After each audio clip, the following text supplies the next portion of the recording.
Hello students, welcome to Physics Classroom by Vishwesh Jamwar. Feel the physics with ease.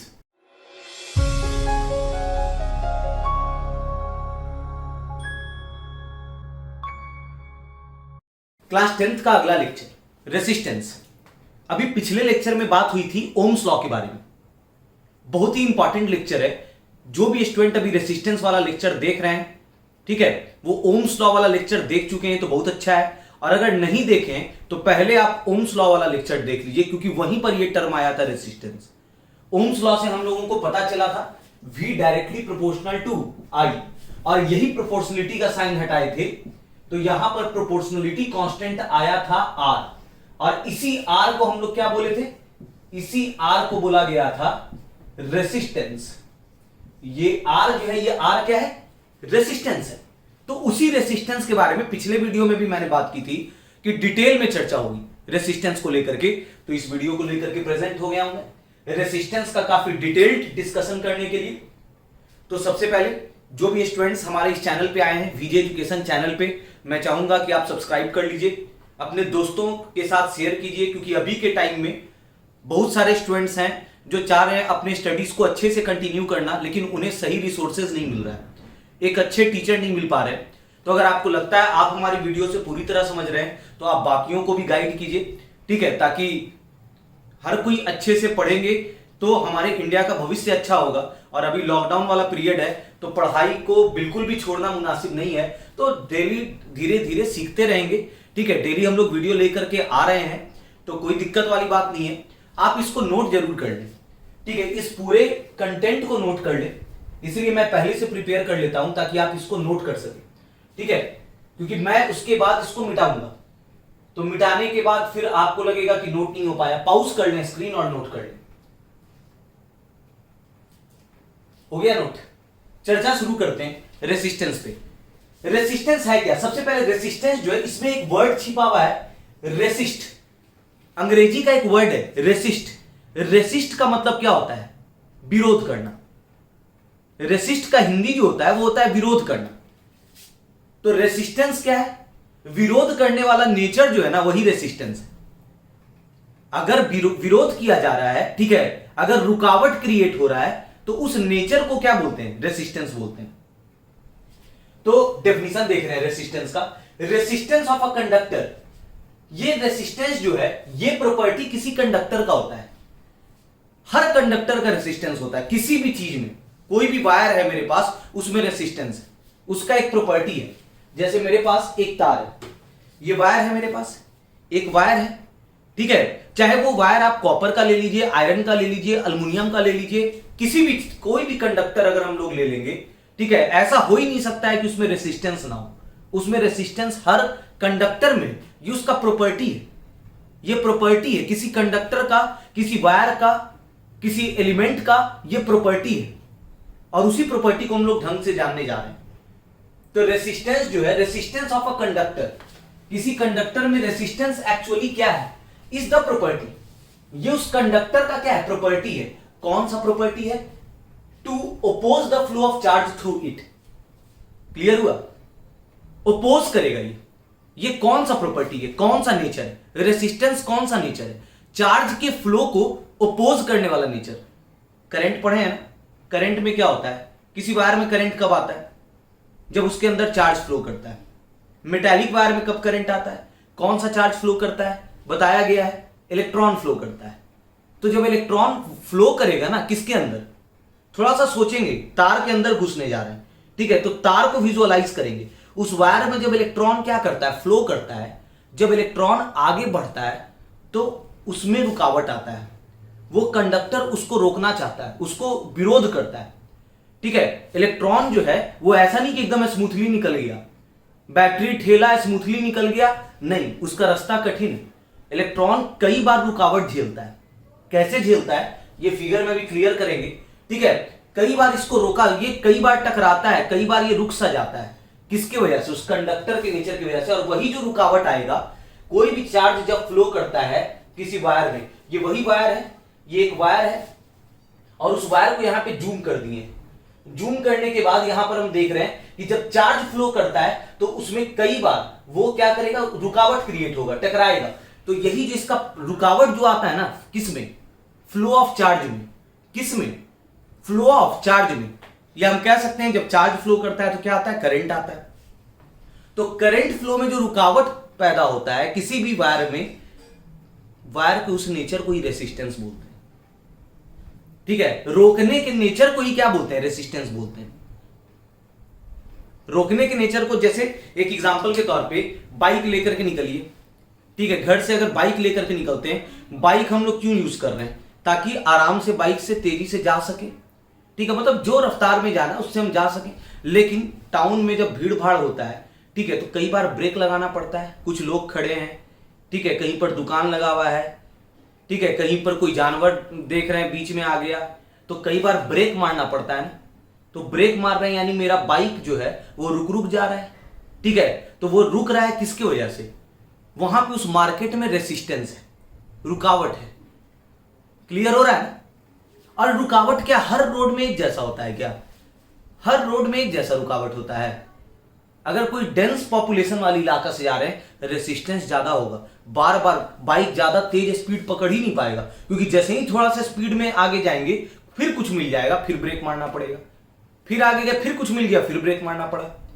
Highway पे जब चल रहा है, तो जब हम लोग हाईवे पकड़ते हैं, तो टाउन से बाहर निकल जाते हैं, तो वहां पर रुकावट नहीं होता है, क्या होता है, ट्रक होता है, बस होता है, लेकिन वो दूर दूर होता है। तो ऐसे में रफ्तार पकड़ने में बनता है, ठीक है, बाइक कुछ दूर तक गया फिर ब्रेक लगा, क्योंकि कुछ ना कुछ आगे ट्रक मिल गया या कुछ भी ऐसा रुकावट मिला। रुकावट उस वहां पर भी है लेकिन कम है, उस रास्ते में रुकावट क्या है, कम है। जहां पे भीड़ भाड़ वाला इलाका है उसमें रुकावट ज्यादा है। बस वही चीज तार में होता है, हर तार, हर मटेरियल का स्ट्रक्चर एक जैसा तो होता नहीं है। कॉपर वायर का और अल्युमिनियम वायर का एक जैसा अंदर का स्ट्रक्चर होगा, एटॉमिक स्ट्रक्चर सेम है, अंदर एटम्स का अरेंजमेंट सेम है, डेंसिटी सेम है, नहीं, अलग अलग है ना। तो रुकावट सब में एक जैसा होगा क्या, कॉपर के तार में अल्युमिनियम के तार में एक जैसा रुकावट होगा, बिल्कुल नहीं, अलग अलग होगा। रुकावट होगा कि नहीं होगा, हाँ होगा, और डिटेल में भी बताएंगे क्यों रुकता है, किसकी वजह से रुकता है, ठीक है। तो रुकावट है लेकिन सब में अलग अलग है, रेसिस्टेंस सब में अलग अलग है, लेकिन रेसिस्टेंस तो हर कंडक्टर का नेचर है, जो कि सब में उसका वैल्यू अलग अलग होता है, लेकिन रेसिस्टेंस तो सभी कंडक्टर्स में होता है। तो resistance of a conductor is the property of the conductor to oppose the flow of charge. और इस रेसिस्टेंस की वजह से किसमें रुकावट आता है, फ्लो ऑफ चार्ज में, थ्रू इट, यही रेसिस्टेंस है। या फिर इसको ऐसे भी डिफाइन कर सकते हैं, द हिंड्रेंस, हिंड्रेंस का मतलब रुकावट, ऑफर्ड बाय अ कंडक्टर, ये हिंड्रेंस कौन ऑफर किया, कंडक्टर, ये पूरा conductor, to the flow of charge, charge के फ्लो में जो रुकावट आता है, चार्ज के फ्लो में जो रुकावट आता है, थ्रू इट, जब इससे चार्ज फ्लो करता है तो इसका जो पाथ रुक रुक जाता है, आगे जाएगा टकराएगा, रुक सा जाएगा, फिर आगे जाएगा टकराएगा कहीं ना कहीं, फिर रुकेगा। तो बीच बीच में जो रुकावट आता है किसमें, फ्लो ऑफ चार्ज में, ठीक है, इज कॉल्ड इट्स रेसिस्टेंस। वही उसका क्या कहलाता है, रेसिस्टेंस कहलाता है। उस कंडक्टर का क्या कहलाता है, रेसिस्टेंस कहलाता है। रेसिस्टेंस पहले क्लियर हुआ कि नहीं, रेसिस्टेंस क्या है, द हिंड्रेंस, रुकावट है ये, ऑफर्ड बाय द कंडक्टर, कौन ऑफर कर रहा है, कंडक्टर ऑफर कर रहा है, किसको ऑफर कर रहा है, to the flow of electron. Electron जब आगे फ्लो करता है या चार्ज आगे फ्लो करता है तो उसमें जो रुकावट आता है, ठीक है ना, इज कॉल्ड रेसिस्टेंस। यही उस कंडक्टर का क्या कहलाता है, ये प्रॉपर्टी उस कंडक्टर का क्या कहलाता है, resistance, is called resistance of the conductor. Is it clear, दो डेफिनेशन है यहां पर आपके सामने। अच्छा, अब इसको और डिटेल में समझते हैं, रुकता कैसे। अब थोड़ा सा यहां पे क्या क्लियर करेंगे। कोई भी मेरे पास वायर है, ये मेरे पास कॉपर वायर है, आप बोल सोच रहे होंगे सर यहाँ पे आप ऐसे दिखाएं, यहाँ पर इस तरह से दिखाएं, जूम किए, ये वही कॉपर वायर है, उसको थोड़ा सा फैला करके हम देख रहे हैं कि उसके अंदर होता क्या है। अच्छा, ये वायर है ना, कोई भी मटेरियल क्या से बना हुआ है, मिटाएं क्या, डेफिनेशन तो क्लियर हो गया है, ऊपर मिटाते, नोट हो गया होगा आपका, ठीक है। अब मेरा कहना ये है, बड़ा ध्यान से सुनेंगे, ये सब लॉजिक एक बार समझ जाएंगे तो हमेशा के लिए माइंड में फिट हो जाएगा, मजा आने लगेगा फिजिक्स में। समझ करके पढ़ने का मजा ही कुछ और है, ठीक है। बिना समझे बस रट रहे हैं, कोई मजा नहीं है। फिजिक्स उन लोगों के लिए बोरिंग हो जाता है, और जो समझ करके पढ़ते हैं उनको बड़ा इंटरेस्टिंग, ठीक है, पेपर से लगाव हो जाता है अपने आप में, ये ठीक है, अलग ही अफेक्शन क्रिएट होता है उस चैप्टर के प्रति, आपको इंतजार रहता है नए चीजों को सीखने का, ठीक है। तो क्लियर कर रहे हैं, ये मेरे पास क्या है, वायर है, ये मेरे पास वायर है, ठीक है, उसी को जूम करके दिखा रहे हैं। कोई भी मैटर क्या से बना हुआ होता है? एटम, एटम से बना होता है, ठीक है। अब एटॉमिक स्ट्रक्चर तो पता है, बीच में न्यूक्लियस होता है। न्यूक्लियस में पता है ना क्या क्या होता है? प्रोटॉन होता है और क्या होता है? न्यूट्रॉन होता है। ऑर्बिट्स में कौन घूम रहा होता है? ऑर्बिट्स में कौन घूम रहा होता है? ऑर्बिट्स में जो घूम रहा होता है वो कौन घूम रहा होता है? इलेक्ट्रॉन, ठीक है। ऑर्बिट में इलेक्ट्रॉन घूम रहा होता है। तो अब हमारा कहना यह है, ठीक है, कि कभी भी प्रोटॉन और न्यूट्रॉन बाहर निकलता है, प्रोटॉन और न्यूट्रॉन ये इस पर न्यूक्लियर फोर्स लगते रहता है, तो प्रोटॉन फ्री नहीं होता है।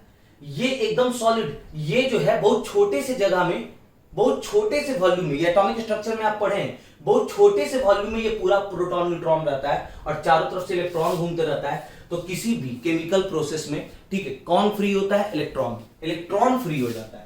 ये हम करंट के लेक्चर में बताए थे ये बात, कि कंडक्टर में किसके फ्लो होने की वजह से करंट आता है?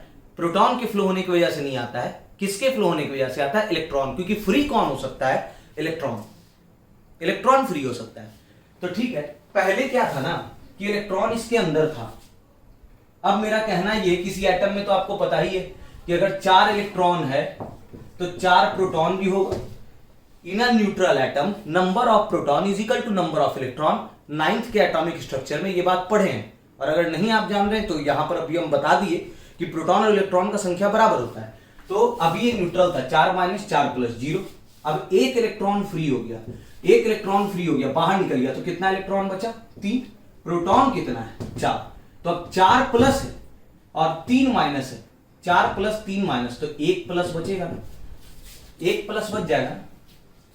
ये चार्ज हो गया, ये आयन इसी को कहते हैं, ये आयन है। केमिस्ट्री में जानते हैं कि अगर किसी से इलेक्ट्रॉन निकल जाता है, ठीक है, तो उसको आयन कहते हैं। ये आयन है, आयनाइज हो गया ना, ठीक है। ये एटम पे अब कैसा चार्ज? प्लस। अच्छा, अब ये जो प्लस है इसी को रेड से दिखाए। ये प्लस दिखाने का मतलब क्या है? अगर हम प्लस दिखा रहे हैं तो क्या वो एक प्रोटॉन है? नहीं। प्लस दिखाने का मतलब ये है, अब इस पे पॉजिटिव चार्ज है ना, तो उसमें एक ही प्रोटॉन है? नहीं, 4 प्रोटॉन है, 3 न्यूट्रॉन है, बाकी का कुछ इलेक्ट्रॉन भी तो है। तो ये पूरा चीज जो है ये हेवी है, और जो फ्री हुआ वो हल्का, वो एक ही इलेक्ट्रॉन ना फ्री हुआ। और ये तो पूरा कलेक्शन है, ये पूरा कलेक्शन है। तो बस वही चीज है, ये पूरा कलेक्शन, ये आयन हो गया, ठीक है ना। ये आयन है, हेवी आयन है। अब इसमें प्रोटॉन, न्यूट्रॉन और कुछ इलेक्ट्रॉन भी है, क्योंकि ये याद रखेंगे सारा इलेक्ट्रॉन फ्री नहीं होता है, सब इलेक्ट्रॉन फ्री होता है। कि आउटरमोस्ट ऑर्बिट का इलेक्ट्रॉन फ्री होगा, आउटरमोस्ट ऑर्बिट का कुछ इलेक्ट्रॉन फ्री होता है, कुछ इलेक्ट्रॉन एक एटम में, सब इलेक्ट्रॉन फ्री नहीं होता है। तो बाकी का इलेक्ट्रॉन तो बॉन्डेड है ना। अब कहां बंधा हुआ है? वो पूरा एटम। अब पूरा एटम जो है वो तो आयन हुआ है, क्योंकि कुछ उससे इलेक्ट्रॉन क्या हो चुका है? फ्री हो चुका है, उसी से इलेक्ट्रॉन फ्री हुआ है। ये कैसा इलेक्ट्रॉन है? फ्री इलेक्ट्रॉन है, जिसको ब्लू स्केच से हम दिखाएं। ये कौन सा इलेक्ट्रॉन है? यहाँ पर फ्री इलेक्ट्रॉन, लिख भी दिए ये फ्री इलेक्ट्रॉन। और ये सब क्या है? ये सबको लिख भी दिए। कैसा आयन होगा? जब किसी से इलेक्ट्रॉन निकल जाता है तो ये वाला चीज कैसा चार्ज होता है? Positively charge. तो ये पॉजिटिव आयन, ये सब पॉजिटिव आयन है। और उस पॉजिटिव आयन में जो इलेक्ट्रॉन है वो फ्री है या बॉन्डेड है? हम कह सकते हैं कैसा इलेक्ट्रॉन? बॉन्डेड इलेक्ट्रॉन, जो फ्री नहीं है। अच्छा, वो हेवी होगा कि नहीं होगा? कौन ज्यादा हेवी होगा? ये तो एक अकेला इलेक्ट्रॉन है, ये एक अकेला इलेक्ट्रॉन है। और ये जो बचा किसी एटम से ना, सिंपल सी बात है, इलेक्ट्रॉन कहां से आया? इलेक्ट्रॉन ये कहां से फ्री हुआ? किसी एटम से ही ना हुआ, तो वो एटम कहां रहा? वो तो उसी तार के अंदर है ना। वो एटम, वो पूरा जो रिमेनिंग एटम है वो तो उसी तार के अंदर है, और उसी एटम का कुछ इलेक्ट्रॉन क्या हो गया? फ्री हो गया। तो अब ये बैटरी क्या करता है? धक्का मारता है। धक्का जब मारता है तो हल्के चीज को ठेलना क्या होता है? इजी होता है। अब हम ही लोगों को कुछ ठेलना है, अगर एक बॉल रहेगा, एक फुटबॉल है, तो उसको ठेल सकते हैं, उसको किक कर सकते हैं पैर से। ट्रक रहेगा तो अपने तरफ से प्रयास भी करेंगे तो वो आगे नहीं जाएगा, उस पर फर्क नहीं पड़ेगा। बस वही चीज है। बैटरी जब ताकत लगाता है तो जो अकेला एक फ्री इलेक्ट्रॉन है वो क्योंकि फ्री है, तो फ्री है तो वो आगे बढ़ेगा, माइनस माइनस को रिपेल करता है। और वैसे भी प्लस क्या करता है? अट्रैक्ट, तो वो आगे आना चाहेगा। प्लस, क्योंकि प्लस क्यों ना भागेगा? माइनस किधर भागेगा? माइनस किधर भागेगा? प्लस क्यों? तो माइनस भागना चाहेगा किधर की ओर? ये माइनस जो है प्लस की ओर आना चाह रहा है, और उसको ठेल कौन रहा है? बैटरी। बताई थी ये बात, पोटेंशियल डिफरेंस में ये सब बात बताई थी कि बैटरी ठेलता है, चार्ज पे धक्का लगाता है। ठीक है, पिछले लेक्चर्स को आप देख करके जरूर क्लियर हो लेंगे, तो कहीं पर कॉन्सेप्ट रुकेगा नहीं। अब इस इलेक्ट्रॉन को बोल रहे हैं जाओ आगे। अब क्योंकि ये बैटरी ठेल रहा है, ठीक है, बैटरी ने इसको ताकत दे रहा है, कौन दे रहा है एनर्जी? तुम ही से बात कर रहे हैं, तुमको एनर्जी कौन दे रहा है? बैटरी दे रहा है। तुम आगे जाओ। जब ये आगे मूव करता है तो आगे जब जाता है तो रास्ता में क्या मिल जाता है? अब ये क्या मिल गया यहां पर? ये चीज क्या है? अब लैटिस क्योंकि हेवी होता है, बड़ा साइज का होता है, कौन? लैटिस।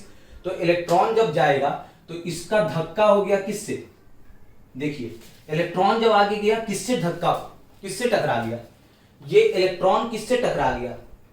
वही पॉजिटिव आयन से धक्का लगा। अब रुकावट हुआ कि नहीं हुआ? ये जो रफ्तार पकड़ा था वो रुक गया, ये रुक गया, टकरा करके रेस्ट में आ गया। अब क्या ये जीवन भर रेस्ट में रहेगा? नहीं, बैटरी क्या कर रहा है? बैटरी इसको लगातार खींच रहा है। अब धक्का लगा, धक्का लगने के बावजूद रुक जरूर गया, लेकिन फिर बैटरी खींच रहा है, तो फिर यहां पर से ये भागेगा, फिर यहां से टकरा करके भागा। अब जैसे ही रफ्तार पकड़ रहा था फिर आगे गया, फिर आगे गया ये इलेक्ट्रॉन। अब इस बार यहां पे धक्का लग गया। एक चीज याद रखेंगे, धक्का लगने के बाद वहीं पे बैठ जाएगा फ्री इलेक्ट्रॉन। जब धक्का लगा इस फ्री इलेक्ट्रॉन को किससे? वही पूरा जो बाकी का जो एटम है, पूरा जो एटम है उससे जब धक्का, क्योंकि पूरा एटम तो मूव कर नहीं रहा है, जो एटम आयोनाइज हो गया वो तो मूव कर नहीं रहा है, वो तो वही है, उसी के अंदर है, उसी वायर के अंदर है, और इलेक्ट्रॉन उसी के बीच में से जा रहा है, तो बीच बीच में धक्का होगा कि नहीं होगा? यही रुकावट ना क्रिएट हो रहा है इलेक्ट्रॉन के क्या में, फ्लो में। लेकिन क्या ये इलेक्ट्रॉन अब यहां पे पहुंच गया तो ये रुक जाएगा? बैटरी इसको लगातार एनर्जी दे रहा है ना, बैटरी फिर इसको यहां पर रुक जरूर गया, लेकिन फिर बैटरी इसको कहां लेकर के गया? फिर इसको बैटरी यहां पर रुक गया, फिर ये कहां गया? आगे गया। लेकिन वो जो बीच बीच में जो रुकावट आ रहा है, जिसमें फ्लो जो है उसका बाधित हो रहा है, किसका? इलेक्ट्रॉन का फ्लो में जो रुकावट आ रहा है, ये कौन क्रिएट कर रहा है? ये रुकावट कौन पैदा कर रहा है? खुद वो कंडक्टर, उस कंडक्टर के अंदर का आयोनाइज एटम। और इसी प्रॉपर्टी को, कंडक्टर की इसी नेचर को रोकने वाला जो नेचर है ना, और रोक कौन रहा है? ठीक है, उसके अंदर का जो कौन है, उसके अंदर जो एटम है या बॉन्डेड इलेक्ट्रॉन है, वो फ्री इलेक्ट्रॉन से टकरा रहा है, फ्री इलेक्ट्रॉन उससे टकरा रहा है, और उसका फ्लो जो है वो रुक सा जा रहा है, रेसिस्ट हो रहा है। इसके लिए टर्म बढ़िया कौन सा है? रेसिस्ट। तो कंडक्टर के इस नेचर को, रोकने वाले नेचर को, रेसिस्ट करने वाले नेचर को रेसिस्टेंस बोलते हैं। होगा कि नहीं होगा सारे कंडक्टर में? क्योंकि कोई ऐसा तो मटेरियल है नहीं जो एटम से नहीं बना हुआ है। सब मैटर क्या से बना हुआ है? एटम से। चाहे कोई भी वायर लेकर के आ जाओ, सब क्या से बना हुआ है वायर? एटम से। और एटम में सब फ्री हो जाता है? नहीं, कुछ इलेक्ट्रॉन ही ना फ्री होगा।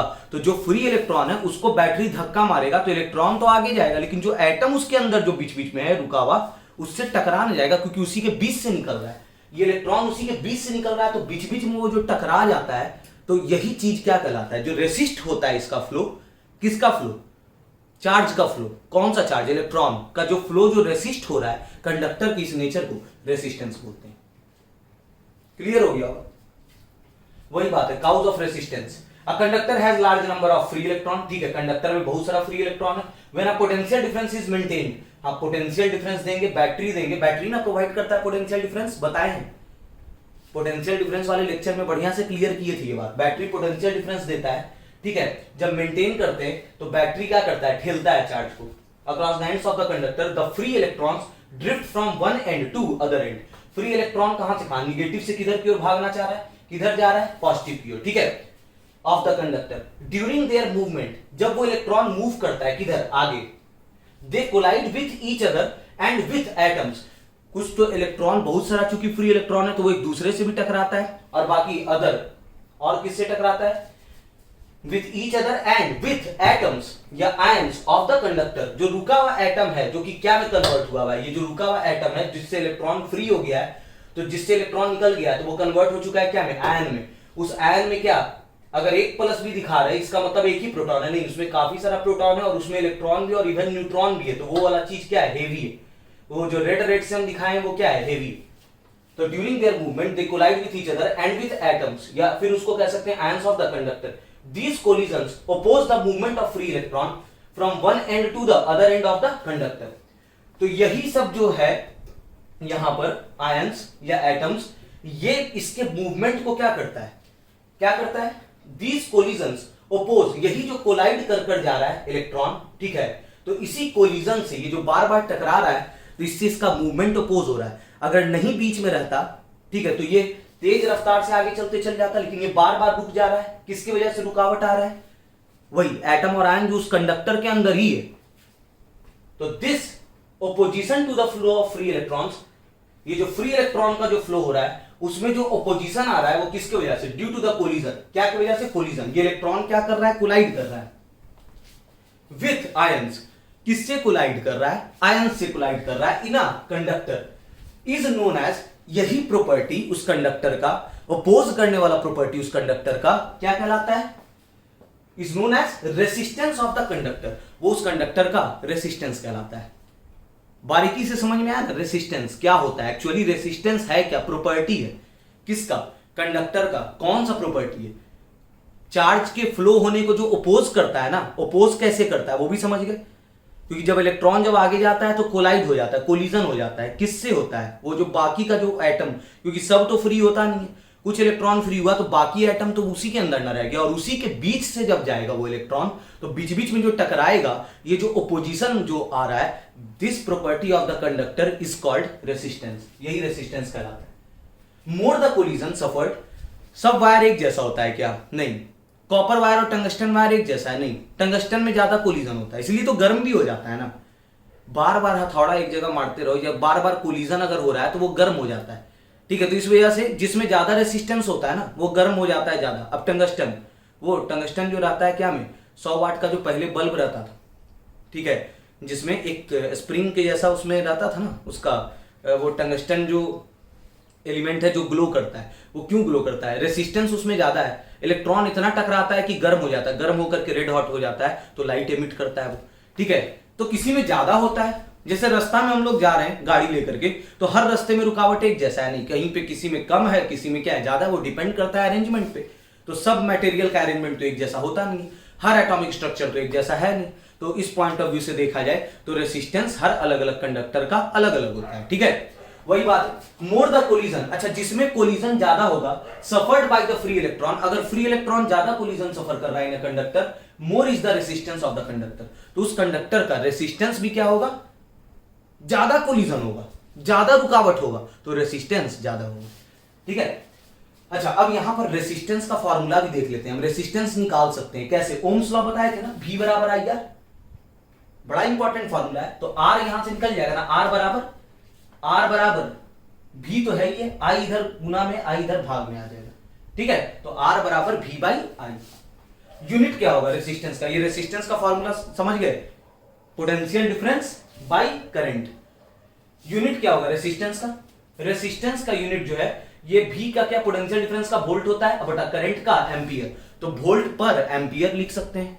और नहीं तो इसी चीज को एक अलग नाम दिया गया है ओम, इसको सीधे ओम कहते हैं, किनके ऑनर में, वही जॉर्ज साइमन ओम, जो ओम्स लॉ बताए थे, क्योंकि वही इस प्रोपोर्शनलिटी कांस्टेंट आर के बारे में डिस्कशन किए थे, जिसको क्या बोले थे, रेसिस्टेंस बोले थे कंडक्टर का, तो उन्हीं के ऑनर में इसका ऐसा यूनिट क्या है, ओम है। अच्छा इसको डिनोट कैसे करते हैं, ये सिंबल, इसको ओमेगा पढ़ते हैं, ओमेगा। तो the unit of resistance is ohm, its symbol is, ये वाला सिंबल, ये सिंबल एक्चुअली, ठीक है, एक सिंबल ये जो दिख रहा है ये वाला, इसको हम बोलते हैं ओमेगा, ओमेगा से डिनोट करते हैं। अच्छा 1 ओम कब होगा, 1 ओम का मतलब क्या हुआ, अगर हम कह रहे हैं 1 ओम, ठीक है, तो 1 कब होगा, जब ये 1 और ये 1, तब ना 1/1 क्या होगा, 1, और यही वोल्ट पर एम्पियर को क्या बोलते हैं, ओम। तो 1 ओम एक्चुअली क्या है, 1 ओम बराबर 1 वोल्ट बाई 1 एम्पियर, ये सिंबलाइज में ऐसे 1 ओम बराबर 1 वोल्ट बाई 1 एम्पियर, तब ना 1 बाई 1 क्या हो गया, 1 वोल्ट पर एम्पियर, इसी को 1 ओम। तो डेफिनेशन ऑफ 1 ओम, 1 ओम सबसे पहले है क्या, ये 1 ओम को अगर हम डिफाइन कर रहे हैं तो सबसे पहले लिखना होगा ये 1 ओम है क्या, तो resistance of a conductor is said to be 1 ohm. 1 ohm क्या होगा, रेसिस्टेंस होगा, ये रेसिस्टेंस ही ना है। ओम से हम किसको डिनोट करते हैं, किसका सिंबल है, ये किसका ऐसा यूनिट है, ये किसका ऐसा यूनिट है, रेसिस्टेंस का है ना। तो 1 ओम क्या है, 1 ohm is the potential difference, 1 ohm is the current, नहीं, 1 ohm is the resistance. Resistance of a conductor is said to be 1 ohm, resistance 1 ohm होगा कब, if a potential difference of 1 volt, जब potential 1 ohm कब आएगा, जब potential difference 1 volt makes a current of 1 ampere to flow through it.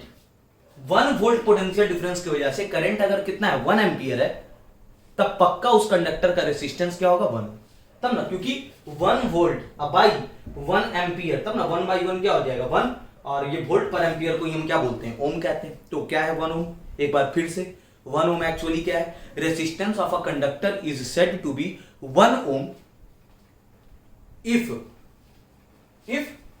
A potential difference of 1 volt, potential difference कितना होना चाहिए 1 volt, makes a current of 1 ampere, makes a current of 1 ampere to flow through it. किसके through flow हो, conductor के through.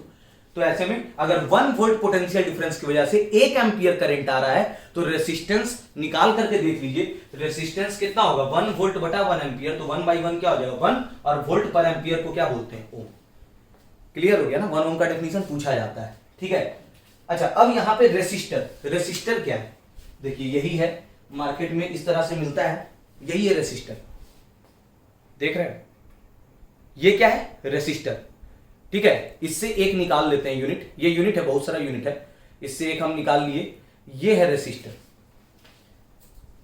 ये क्या है, ये इसके पहले भी दिखाए थे, यही चीज क्या है, रेसिस्टर, रेसिस्टर है ये 2 कनेक्टिंग वायर है इसमें, पहला और ये दूसरा, 2 वायर है, ये 2 क्या है, ये 2 क्या है वायर है, और ये जो बीच में यहां पर देख रहे हैं यही वाला चीज, ये वाला जो चीज है, यही चीज क्या है, रेसिस्टर है, ठीक है। रेसिस्टर एक खास चीज है, ये एक खास चीज है एक्चुअली, ये ऐसे मटेरियल से, ऐसे केमिकल से बना हुआ है जिसमें रेसिस्टेंस का वैल्यू हाई है।